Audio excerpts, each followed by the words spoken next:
전도서 말씀이 전도서가 우리에게 전하는 지혜에 대해서 이제 공부를 한번 합니다. 지금까지 욥기도 말씀을 드렸고요. 그다음에 시편, 잠언, 그리고 오늘 전도서인데 중간중간 아가서에 대해서도 말씀을 드렸습니다.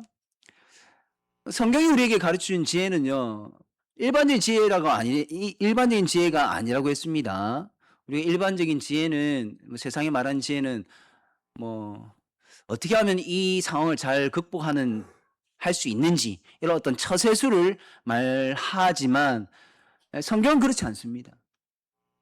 성경은 욥기, 시편, 잠언, 전도서, 아가서, 시가서라고 하죠. 이 성경을 통해서 우리에게 가르쳐주는 지혜는요, 결론은 그것입니다. 어떻게 하면 하나님을 잘 경외하는 자가 될 것인가. 사실 이게 우리에게 제일 필요한 거죠. 구약 성경에서부터 신약 성경, 요한계시록 끝까지 보시면 크게 나누면 하나님을 잘 섬겨야 된다라는 것입니다. 구약에 보니까 하나님을 제대로 섬기지 못하니까 하나님께 이런 야단도 맞고 저런 야단도 맞더라. 우리도 그런 야단을 맞을 뻔했지만 예수님이 대신 그 야단을 맞고 십자가에서 죽어주셨기 때문에 우리는 그나마 지금 이렇게 예배하고 있는 거지. 만약에 그게 아니었다면 큰일 날 뻔했다라는 것이죠. 그래서 우리는 하나님을 경외하고 예배를 잘하고 잘 섬겨야 되는데 어떻게 하면 그렇게 할 것인가? 이게 우리가 알아야 될 지혜라고요. 그 지혜를 우리가 계속 욥기부터 살폈는데 욥기는 뭐라고 했습니까? 우리 더듬으세요. 이 시간에는 그냥 말씀만 듣는 걸로 끝내지 마시고요. 여러분도 한 번씩 이렇게 입술을 열어서 말씀하십시오. 안 그러면 잠 옵니다. 욥기는 뭐가 지혜라고 했습니까? 이유를 몰라요. 이유를 모릅니다. 왜 이런 일이 나에게 일어날까? 이유를 모릅니다. 그런데 그 이유를 자꾸 알려고 가는 게 지혜가 아니라 이유를 모르지만 그 모르는 상태에서 하나님께 그래도 나아가는 것. 이게 욥기가 가르치는 지혜라는 거예요.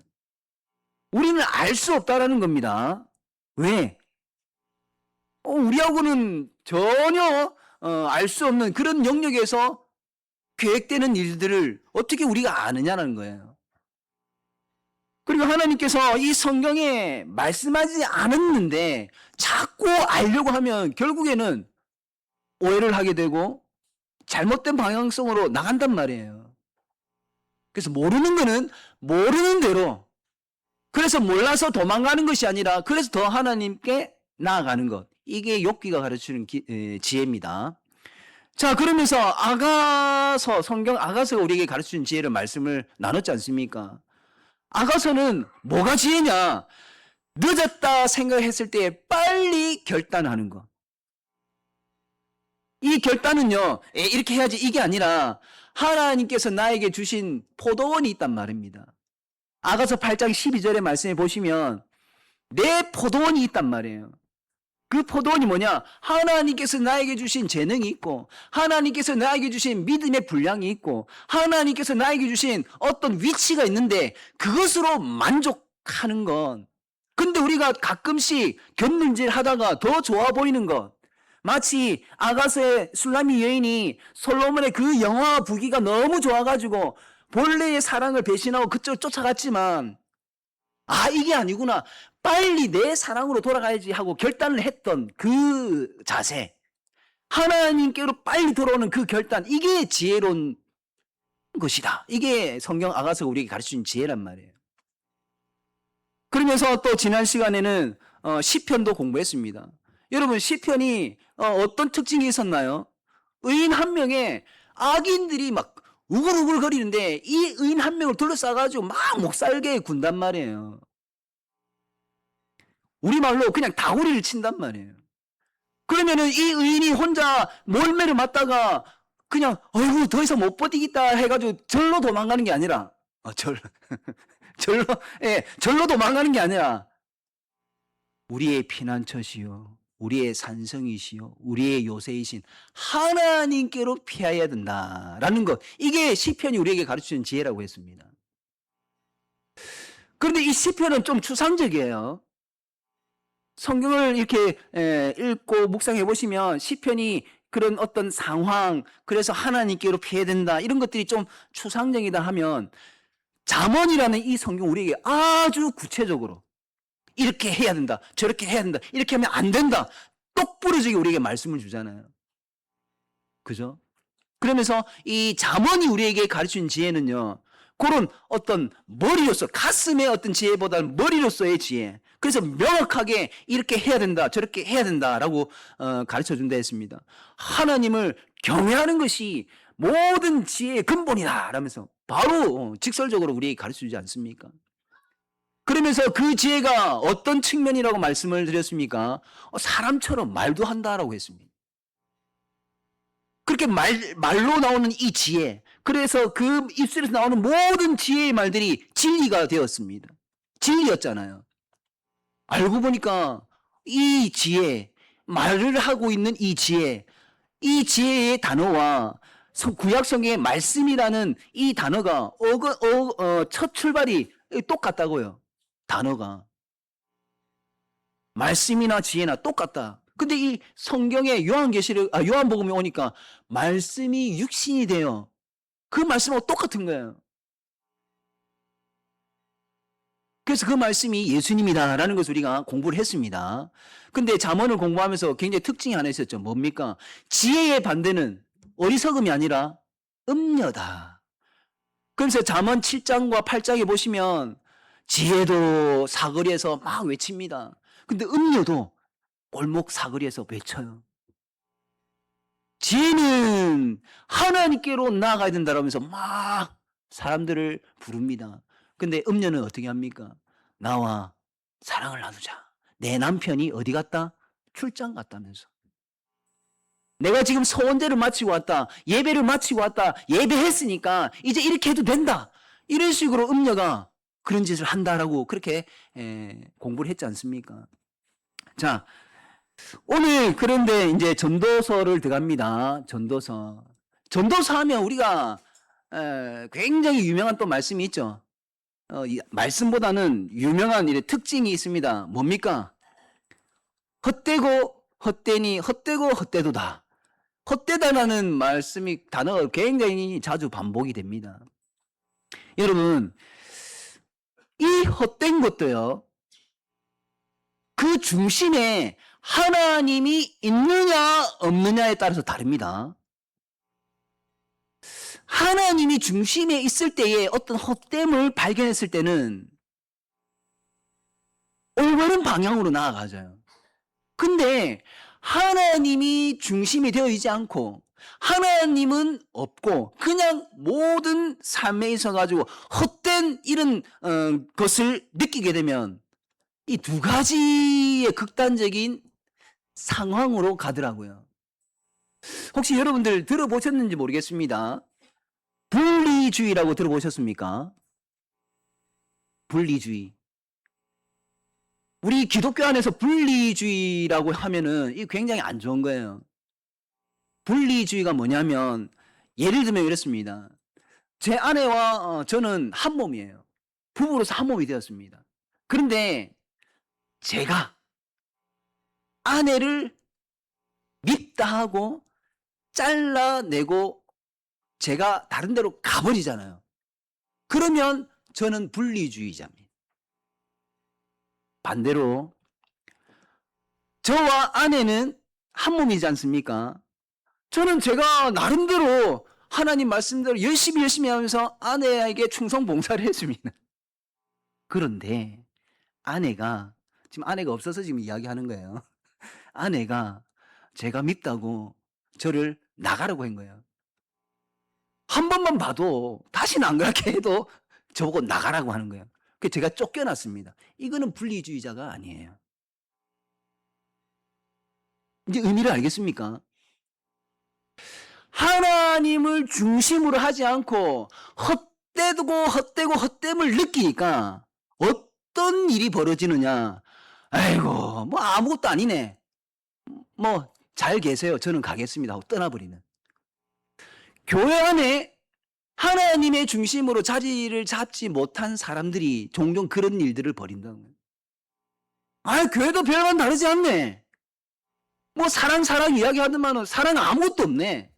뭐 세상이랑 별반 다르지 않네. 그러면서 아이고 잘 있으세요. 나는 뭐 다른 데 갈랍니다. 가버리면 이게 분리주의라고. 이런 하나의 부작용이 있고요. 또 다른 하나는 반대로 완전 반대로 또 이제 나타나는 현상인데 세속주의입니다. 세속주의란 단어는 또 들어보셨을 거예요. 교회는 신본주의입니다. 이게 무슨 말이냐면 하나님 중심으로 뭐든지 행해진다라는 겁니다. 그런데 세속주의는 뭐냐? 이 하나님 나라에 세상의 원리가 들어오는 거예요. 야, 이 교회 하나님 말씀대로 한번 해본다고 했는데 별거 없네. 안 되네. 아무것도 없네.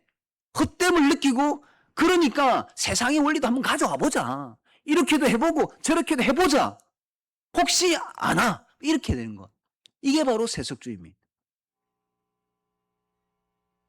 전도서는 하나님을 중심으로 하지 않고 헛됨을 느끼면 이런 세속주의로 빠지거나 분리주의가 되니까 절대 그렇게 돼서는 안 된다. 그러니까 하나님 중심으로, 이게 1번이고요. 하나님 중심으로 그럼에도 불구하고 뭔가 헛됨이 발견된다라고 한다면 그때는 맡겨야 된다. 누구에게 맡겨야 됩니까? 여러분들에게 한번 여쭤보겠습니다. 누구에게 이 상황을 맡겨야 되겠습니까? 1번 우리 교회 담임 목사님, 2번 뭐라고 또 할까? 괜히 누구 예를 들었다가 또 이상하게 오해하실나? 우리 교회 제일 연세 높으신 분, 3번 우리 교회 제일 오래 출석하시는 분, 4번 하나님. 누구겠습니까? 자, 4번 하나님이 맞습니다. 그런데 이 하나님이 어떤 하나님이신지 아셔야 돼요. 그 하나님이 어떤 하나님이신지 전도서가 명확하게 가르쳐 주십니다. 오늘 우리가 본문으로 읽었지 않습니까? 1절에 뭐라고 합니까? 한번 같이 1절만 합독해 볼까요? 시작! 너는 청년의 때에 너의 창조주를 기억하라. 곧 공고할 날이 이르기 전에 나는 아무 낙이 없다고 할 해들이 가깝기 전에. 일단 아멘이고요. 1절에 등장하는 하나님, 어떤 하나님이십니까? 크게 이야기하십시오. 맞습니다. 창조주 하나님이십니다. 쉽게 표현하면 시작을 하시는 하나님이란 말이에요.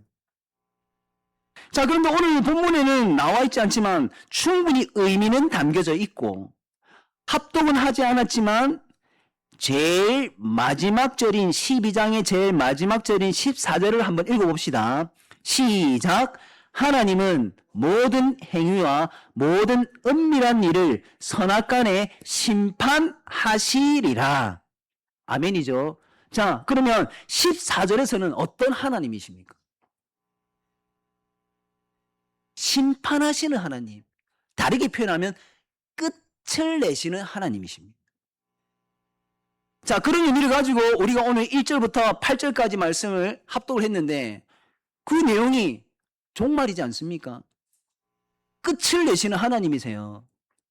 여러분, 시작도 하나님이시고 끝도 하나님이십니다. 그러면 하나님의 말씀대로 일단은 최선을 다했단 말입니다. 그럼에도 안 된단 말이에요. 그러면 어떻게 해야 되냐? 하나님께 맡길 수 있어야 됩니다. 이게 전도서가 우리에게 가르쳐주는 지혜입니다. 이 말씀으로 지혜답게 활용했던 인물이, 성경의 대표적인 인물이 누구냐? 다윗이에요. 여러분, 다윗이 얼마나 고생을 합니까? 누구 때문에? 장인어른 사울 왕 때문에. 얼마나 고생을 하냐면 수염이 이렇게 덥수룩하고 있는데 그 수염에다 침을 질질 흘리면서 미친 사람 행세까지 했습니다. 그리고 자기 나라에서는 도저히 피할 데가 없어가지고 외국으로 도망까지 간 사람이에요. 이런 다윗이 동굴에서 두 번이나 사울 왕을 만나게 됩니다. 대면한 게 아니라 사울 왕은 다윗이 있는 걸 모르죠. 다르게 말하면 이 사울 왕에게 복수를, 그러니까 나를 못 살게 하고 죽이려고 하니까 반대로 죽일 수 있는 기회가 두 번이나 있었습니다. 근데 다윗은 그렇게 하지 않았어요. 왜? 창조자이신 하나님, 심판주이신 하나님, 시작과 끝을 다스리시는 하나님께 맡긴 거예요. 하나님께서 기름 부은 사울 왕인데 나는 손 댈 수 없다. 하나님께 맡긴 거예요. 이게 지혜다라는 것입니다. 우리 어떻습니까? 여러분들은 어떻습니까? 저도 가만히 보니까 뭐 웬만한 건 뭐 할 수 있겠지 하는 건 이런 것들 그냥 뭐 달려듭니다. 달려들어가지고 이렇게 하면 됩니다 해가지고 어떤 때는 돼요. 해결이 됩니다. 보십시오. 이렇게 하면 되잖아요 하면서 의기양양해져 어깨 힘이 쫙 들어갑니다. 그러다가 뭐 뒤로 넘어져도 코가 깨진다 하죠. 더 간단하고 더 아무것도 아닌 일인데 그것이 엄청난 사단이 되는 엄청난 불행을 일으키는 그런 내간이 되기도 한단 말이에요. 여러분, 오전 예배 때도 설교를 하면서 말씀을 드렸지만 우리는 우리 스스로가 생명을 만들 수 있다고 가끔씩 착각을 합니다. 우리는 가끔씩 나는 소망이 되는 일을 그래도 할 줄 안다 이렇게 말하기도 해요. 근데 사실 우리는 전혀 그렇지 않습니다. 어쩌다가 소 뒷걸음질에 뭔가를 밟았을 뿐인데 마치 그게 내가 잘해서 한 거냐 우리는 그렇게 착각하기도 합니다. 성경을 정말 한 번씩 이렇게 읽으면서 묵상하다가 발견하면 할수록 제 자신이 발견이 돼요. 어떤 자신이냐? 정말 별 볼 일 없고 아무것도 아니구나. 여러분들은 어떻습니까? 그래서 여러분들은 일이 생길 때마다 그게 가벼운 일이든지 혹은 중요한 일이든지 그 모든 일을 가벼울 땐 내가 하고 뭔가 어려울 때는 눈치를 조금 보다가 하나님께 툭 던져버립니까? 아니면 모든 것을 하나님께 맡기면서 시작을 하십니까?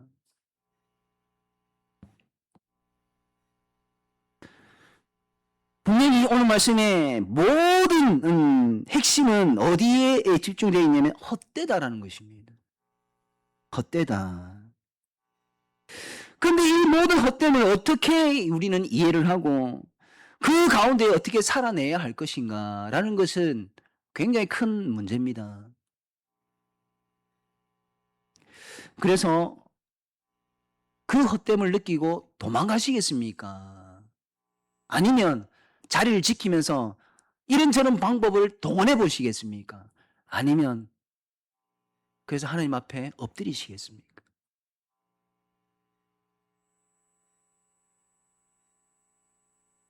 세상이 참 어떨 때는 편하고 안식처 같아요. 그래서 세상으로 도망가면 후련합니다. 이런 생각 안 해도 되고. 그러나 여러분 어떻습니까? 우리는 세상과 살 수 없는 존재잖아요. 세상에 거하고 있다 해서 우리는 세상에 사는 사람들이 아닙니다. 우리는 빛을 내고 있는 존재이고 우리는 맛을 내고 있는 존재입니다.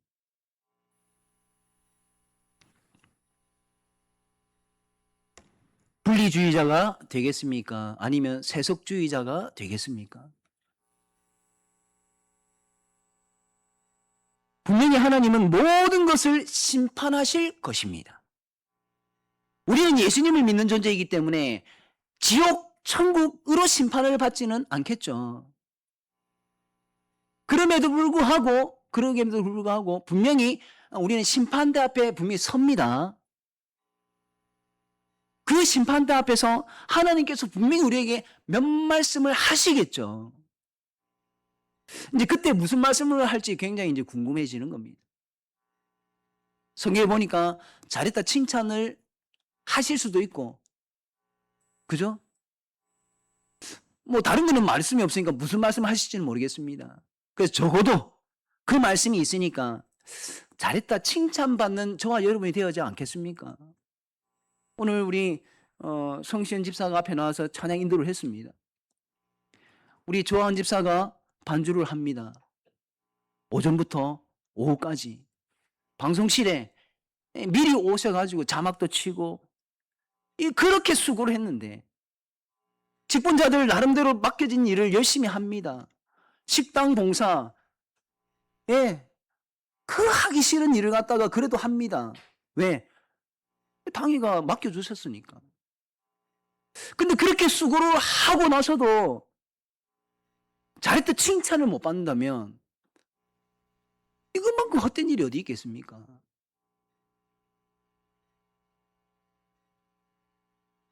그리고 우리가 이렇게 교회를 섬기고 교회를 위해서 수고할 때에 우리는 하나님 중심을 잃어버리지 말자고요. 누군가에게 잘 보이기 위해서 교회 섬기시는 것 아니잖아요. 누구 때문에 시작은 했지만 그 결과는 하나님을 위해서 하는 일이 되어지지 않겠느냐라는 것입니다. 우리 교회 또 수고하시는 분들 중에 운행하시는 분도 계십니다. 여러분, 운전이라는 것이 생각보다 굉장히 스트레스를 받습니다. 우리 교회 운전하시는 분들 계시는데 여러분들 그분들에게 수고하십니다라고 말씀을 하시겠죠.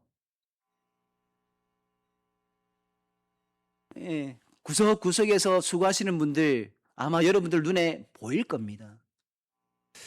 그분들에게 야쿠르트 한 병이라도 이렇게 건네줄 수 있는 그런 모습도 있었으면 좋겠습니다. 새길로 좀 빠졌는데요. 다시 돌아와서 우리는 어쩔 수 없는 것 같아요. 현실 속에서 두 발을 때로는 하나님 나라에 때로는 세상에 발을 둘 수밖에 없는 것 같습니다. 다만 여기서 우리는 어떤 존재로 있어야 될 것인가 라는 질문을 한다면 그럼에도 불구하고 하나님 중심으로서 서 있어야 되지 않겠느냐라는 것입니다.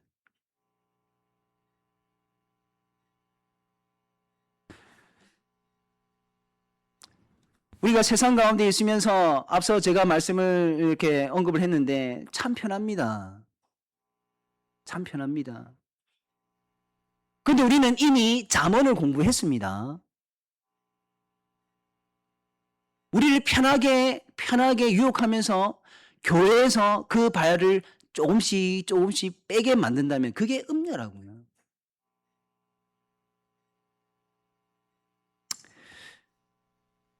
이런 공부를 하는 것이 여러분들에게 어떤 도움이 되느냐라고 한다면요. 교회 일을 할 때에 교회 일을 섬기면서 욥기부터 전도서 아가서까지 우리에게 가르치는 그 지혜대로 한다면 조금 견디기가 쉽습니다. 분명히 까닭 없는 오해가 있습니다. 왜 내가 이런 대우를 받아야 돼? 라는 그런 현실이 있다고요. 그래서 여러분 세상으로 튕겨져 나갈 것입니까? 아닙니다. 그러면 그럴수록 더욱더 우리는 우리의 영원한 피난처이신 주님께로 갈 수 있는 자가 되어야 됩니다. 이게 지혜를 공부하는 이유죠.